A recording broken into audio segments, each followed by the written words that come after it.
Hello everyone, it's Advocate Mishika Gupta, and in today's lecture we will be doing chapter 3, that is Power of Courts of BNSS, and in that we will be completing section number 21 to section number 29. So you just don't have to do anything. Take your bare axe and a pen or pencil and just let's study together. I hope you are enjoying this series, and if you have any feedback regarding this, you can comment it down. I'll try to work on it. So let's begin with that. अब आज के हम इस section में सबसे पहले समझेंगे कि किस कोर्ट में कौन से ऑफेंसेस का ट्रायल होता है. ठीक है, तो हर केस के ट्रायल एक स्पेसिफिक कोर्ट में होता है जो ऑफेंस की ग्रेविटी और लॉ के प्रोविजंस के बेसिस पर डिसाइड किया जाता है. अब इसको ना क्लॉज 1 से स्टार्टिंग करते हैं. क्लॉज 1 हमारा बोलता है कि सो क्लॉज 1 हमारा बात करता है कि जो हमारे ऑफेंसेस हैं BNS के 2023, दैट इज़ ओल्ड IPC, उसके जो ऑफेंसेस हैं वो कौन से कहाँ पर ट्रायल के लिए जाते हैं. ठीक है, कौन ट्रायल कर सकता है उनको. उनको 3 टाइप्स के कोर्ट किसी भी ऑफेंस का ट्रायल कर सकते हैं. पहली बात, कौन कौन से इसमें लिखा हुआ है, high court, court of session और कोई भी ऐसा कोर्ट जो फर्स्ट शेड्यूल में दिया गया हो. अब इसमें एक प्रोवाइडेड दिया हुआ है, दैट इज स्पेशल प्रोविजन. उसमें क्या लिखा है कि अगर BNS 2023 के सेक्शन नंबर 64 से लेकर 71 तक जो कि होते हैं सेक्शुअल ऑफेंसेस वाले जो ऑफेंसेस हैं वो उसका जो ट्रायल है वो हमेशा उसका जो प्रेफरेंस दी जाएगी वो पहले एक विमेन जज के प्रेसाइडिंग कोर्ट में होने की प्रेफरेंस दी जाएगी. ये था हमारा क्लॉज A. जो B क्लॉज है वो कहना चाह रहा है कि जो दूसरे लॉज हैं उनके ऑफेंसेस का ट्रायल कौन करेगा. अगर कोई स्पेसिफिक लॉ में ये मेंशन है कि उसका ऑफेंस का ट्रायल कहाँ किस कोर्ट में होगा तो उसको प्रेफरेंस दी जाएगी. लेकिन अगर मानो कोई लॉ ऐसा है जिसमें स्पेसिफिक कोर्ट मेंशन ही नहीं है तो ट्रायल कोर्ट्स जो उसका ट्रायल है वो किस कोर्ट में होगा, तो वो ट्रायल हो सकता है हाई कोर्ट में या फिर कोई और ऐसा कोर्ट जो फर्स्ट शेड्यूल में दिया गया हो. तो ये था हमारा section number 21. And her offence का ना एक ट्रायल एक स्पेसिफिक कोर्ट में ही होता है जो ऑफेंस का नेचर और एप्लीकेबल लॉ पर डिपेंड करता है. और इसमें एक चीज़ और थी कि बस स्पेशल प्रोविजंस के लिए विमेन प्रिसाइडिंग ऑफिसर का था. This was all section 21.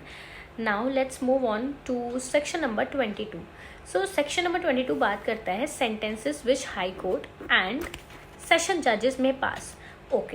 अब इसमें हाई कोर्ट और सेशन जज किस तरह की पनिशमेंट सुना सकते हैं उसकी बात की जा रही है. फर्स्ट क्लॉज हमारा बात करता है हाई कोर्ट की पनिशमेंट. हाई कोर्ट कोई सी भी पनिशमेंट सुना सकते हैं जो भी हमारे लॉ के अंडर है, कोई सी भी पनिशमेंट, इवन डेथ पेनल्टी. अब क्लॉज 2 बात करता है सेशन जज और एडिशनल सेशन जजेस के बारे में. तो वो कोई भी पनिशमेंट सुना सकते हैं एक्सेप्ट डेथ पेनल्टी. अगर उन्हें डेथ पेनल्टी सुनानी होगी तो उनको हाई कोर्ट की कंफर्मेशन लेनी होगी, उसके बाद ही वो कंफर्मेशन के बाद अप्रूव की जाती है. This was section number 22. And ये बहुत छोटे छोटे से सेक्शन से काफ़ी जल्दी कवर हो जाएंगे हमारे. अब बात कर लेते हैं सेक्शन नंबर 23 की, सेंटेंस विच मैजिस्ट्रेट में पास. तो मैजिस्ट्रेट कौन कौन से होते हैं, CGM, judicial magistrate first class and judicial magistrate second class. अब CGM के पास कितनी पावर्स हैं, इसको थोड़ा कंफ्यूजिंग में लिखा हुआ है. The court of a CGM में पास any sentence authorised by law except a sentence of death और लाइफ इम्प्रिजनमेंट और imprisonment for term exceeding 7 years. Basically CGM हमारे अप टू 7 years की पनिशमेंट दे सकते हैं प्लस फाइन दे सकते हैं. सेकेंड क्लॉज बात कर रहा है जुडिशल मैजिस्ट्रेट फर्स्ट क्लास की. Judicial magistrate up to 3 years punishment दे सकते हैं प्लस 50,000 तक का फाइन दे सकते हैं. और judicial magistrate second class up to 1 years of punishment दे सकते हैं प्लस 10,000 रुपीज़ तक का वो फाइन लगा सकते हैं. ये था सेक्शन नंबर 23. एंड इसमें एक एक्सप्लेनेशन दिया हुआ है कि कम्युनिटी सर्विस क्या है. कम्युनिटी सर्विस एक तरह की एक ऐसी सज़ा है जिसमें कन्विक्ट को सोसाइटी के लिए एक ऐसा काम देते हैं जो उसकी सोसाइटी के बेनिफिट में होता है. तो इसके लिए कन्विक्ट को कोई भी पेमेंट नहीं मिलता. जैसे उनको पनिशमेंट दी जा सकती है कि आपको इस एरिया में इतने प्लांट्स लगाने हैं, तो वो उसके लिए कोई पेमेंट नहीं दी जाएगी उन्हें, वो कन्विक्ट अपने आप से लगाएगा. This is section number 23. Okay, now let's quickly move on to section number 24. इसको थोड़ा अच्छे से समझेंगे, दिस इज इंपॉर्टेंट.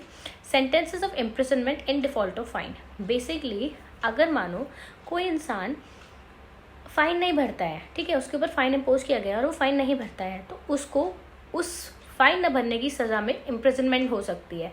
इसको हम समझते हैं. सबसे पहला क्लॉज बात करता है कि जो court of a magistrate award कर सकते हैं punishment in default of fine as authorised by law. So जो हमारे लॉ में ऑथराइज्ड है उतनी पनिशमेंट हमारे मैजिस्ट्रेट उसको दे सकते हैं। सो अब बात करते हैं कि मैक्सिमम जेल कितनी हो सकती है। अगर कोर्ट ने पहले से ही एक सब्सटैंटिव सेंटेंस दे रखा हो, ठीक है, तो जो फाइन ना भरने पर एक्स्ट्रा जेल सिर्फ उस जेल का टर्म ऑफ 1/4 हिस्सा हो सकती है।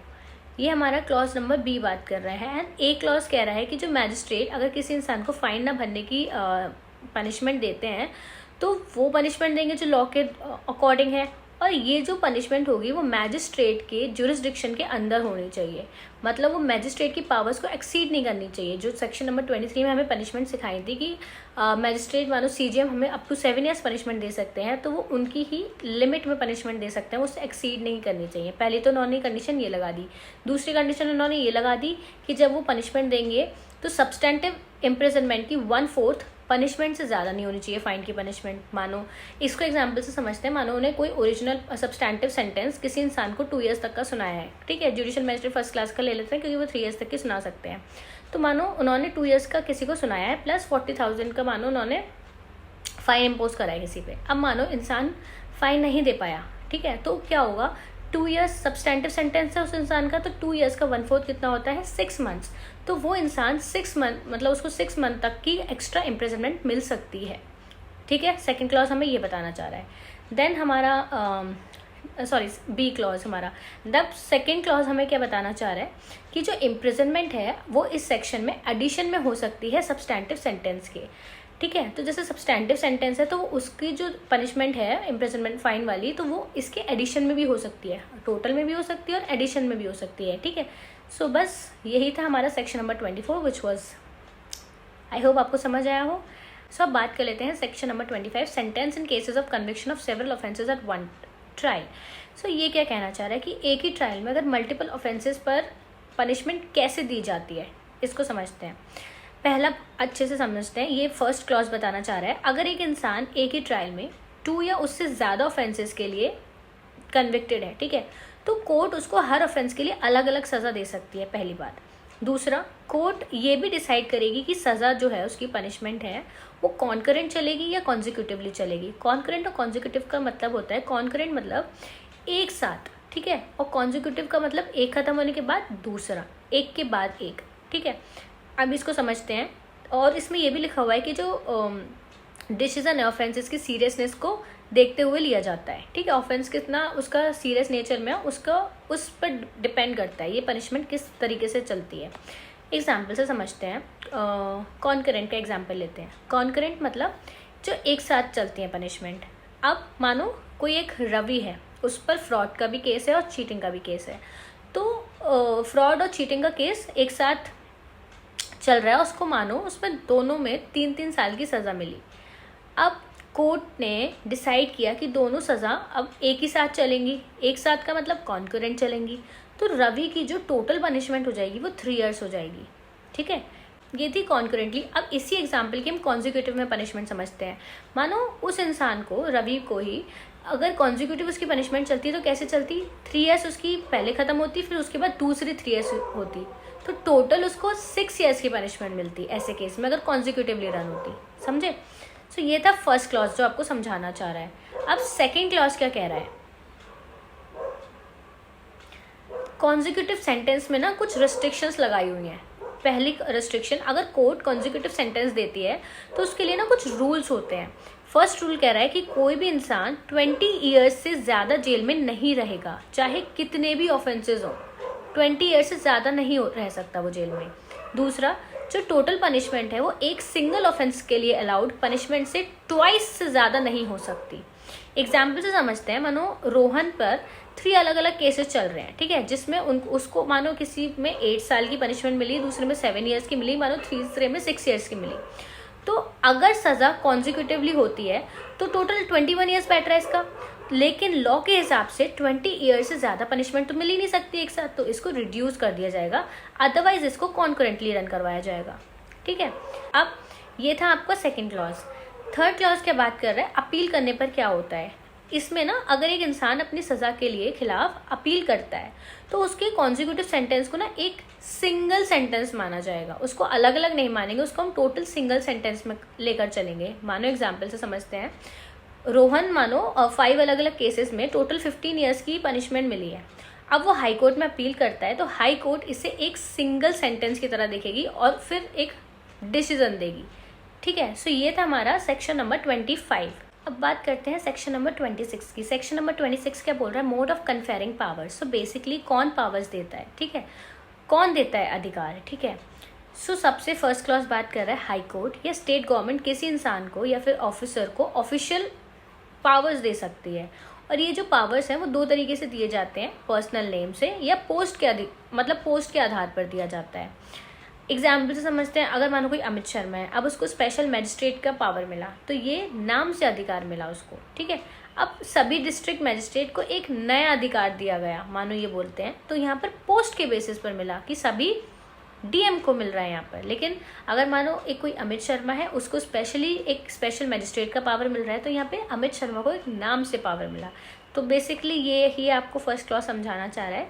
सेकेंड क्लॉज बोलता है कि जो अब ये जो पावर मिलती है वो कब से लागू मानी जाती हैं। तो पहला तो ये बता रहे हैं कि जब भी हाई कोर्ट या स्टेट गवर्नमेंट ये एक ऑर्डर पास करेगी और उसमें लिखा होगा कि कब से आपका अधिकार आपको मिलता है और उस व्यक्ति को ऑफिशियली कम्युनिकेट करेगी, तब से ही वो माना जाएगा, ठीक है। सो ये तो एक छोटा सा सेक्शन था। नाउ अब हम बात करते हैं सेक्शन नंबर 27 की, पावर्स ऑफ ऑफिसर्स अपॉइंटेड, ठीक है। सो अब ऑफिसर्स को पावर्स, किस ऑफिसर की बात हो रही है, पहले तो हम ये समझते हैं, फर्स्ट क्लॉज में ये बताना चाह रहे हैं, ये उन गवर्नमेंट ऑफिसर्स के लिए है जो हाई कोर्ट या स्टेट गवर्नमेंट के द्वारा एक कुछ खास पावर्स दिए गए हैं, ठीक है। ये जो पावर्स है एक पर्टिकुलर लोकल एरिया के लिए होते हैं। तो फर्स्ट क्लॉज तो हमें ये बता रहे हैं कि किस ऑफिसर्स की बात हो रही है, तो ये उन की हो रही है गवर्नमेंट ऑफिसर्स जो अपॉइंटेड बाय हाई कोर्ट है या फिर स्टेट गवर्नमेंट है।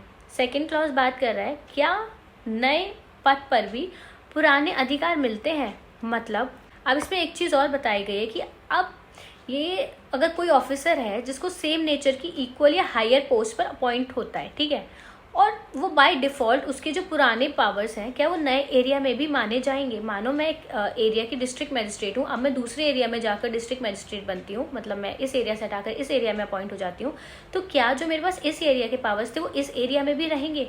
तो हाँ, वो रहेंगे। अगर आपको हाई कोर्ट या स्टेट गवर्नमेंट नोटिफाई करके नहीं बताती कि आपके पावर्स चेंज होते हैं, तो आपके वही पावर्स रहेंगे। ये आपको बता रहा है सेक्शन नंबर 27। अब हम बात करते हैं section number 28, withdrawal of powers. आपके पास जो पावर्स हैं, जो आपके अधिकार हैं, जो राइट्स हैं, वो कौन वापस ले सकता है? तो किसी भी ऑफिसर्स को जो अधिकार दिए गए हैं वो हाई कोर्ट या स्टेट गवर्नमेंट के द्वारा दिए गए हैं, तो वो भी वापस ले सकते हैं। इसमें एक चीज़ और दिए गए हैं कि अगर सीजीएम और डीएम कोई पावर्स देते हैं किसी इंसान को, मतलब किसी मजिस्ट्रेट को, तो वो सीजीएम या डीएम वापस भी ले सकते हैं, ठीक है। तो this is section number 28, withdrawal of powers. Basically high court या स्टेट गवर्नमेंट लेती है, लेकिन अगर मानो कोई पावर्स डीएम या सीजीएम भी दे रहे हैं किसी मैजिस्ट्रेट को, तो वो भी वापस ले सकते हैं, सीजीएम और DM. Now we have section number 29, power of जजेस and magistrates exercisable by their successor in office. Okay, ये है section number 29 which is last section. So ये क्या बात कर रहा है, मानो सक्सेसर जज या मैजिस्ट्रेट के राइट्स क्या हैं। अगर एक जज या मैजिस्ट्रेट रिटायर हो जाए, ठीक है, या ट्रांसफ़र हो जाता है या फिर किसी और वजह से ना रहे, तो उसके जो दिए गए पावर्स हैं उसके सक्सेसर के पास चले जाते हैं। जो उसके पास पावर्स होते हैं ना उस सीट के, वो नेक्स्ट जो भी आता है उसको मिल जाते हैं। ये बीएनएसएस के रूल्स के अकॉर्डिंग होगा, ठीक है, बाकी जो भी होगा। अब मानो कि कोई ऐसी सिचुएशन होती है कि अगर हमें सक्सेसर ही नहीं पता कि वहाँ पर कौन आएगा, तो उस केस में इन्होंने बता रखा है कि सेशन जज राइटिंग में ऑर्डर पास करके फैसला करेंगे कि कौन सक्सेसर होगा, ठीक है।